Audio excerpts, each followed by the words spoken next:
Search કરો અને first link open કરો. Step 1, login time. જીકાસ પોર્ટલ પર જાઓ. તમારું આઈડી અને પાસવર્ડ જે તમને ઓલરેડી જીકાસ દ્વારા ક્વિક રજિસ્ટ્રેશન ટાઈમ પર મેસેજ કર્યું હશે.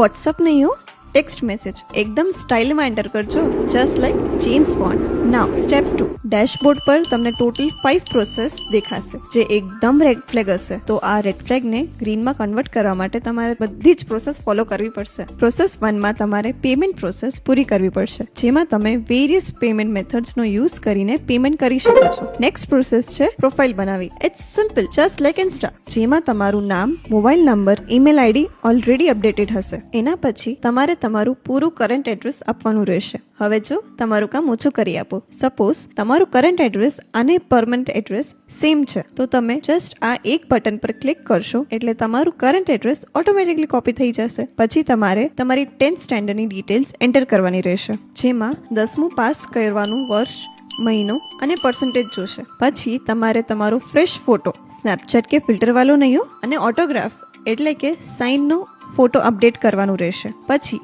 બધી ડિટેલ્સ ચેક કરીને સેવ એન્ડ નેક્સ્ટ પર ક્લિક કરો એટલે એક નવું પેજ ખુલશે. આ પેજમાં તમારે તમારી 12th, ડિપ્લોમા કે ડિગ્રીની ડિટેલ્સ એન્ટર કરવાની રહેશે. હવે અહીંયા પણ તમને જાદુ બતાવું. તમે જસ્ટ તમારું બોર્ડ સિલેક્ટ કરો, પાસિંગ યર, મંથ અને સીટ નંબર એન્ટર કરી ફેચ ડેટા પર ક્લિક કરો એટલે તમારી બધી ડિટેલ્સ ઓટો ફેચ થઈ જશે. જો નથી થતી તો તમારે મેન્યુઅલી એન્ટર કરવી પડશે. પછી જસ્ટ સેવ એન્ડ ક્લિક કરીને નેક્સ્ટ પેજ પર આવી જાઓ. ઓ વાવ, કોંગ્રેચ્યુલેશન્સ, 50% કામ પૂરું. હવે તમને ત્યાં કોટા અને એન્ટ્રન્સ ડિટેલ્સ જોવા મળશે.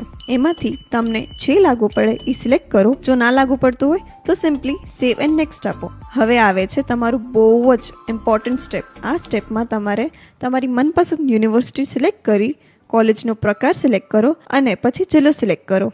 એનાથી તમારી સામે ઘણી કોલેજ અને કોર્સીસની ડિટેલ્સ આવી જશે.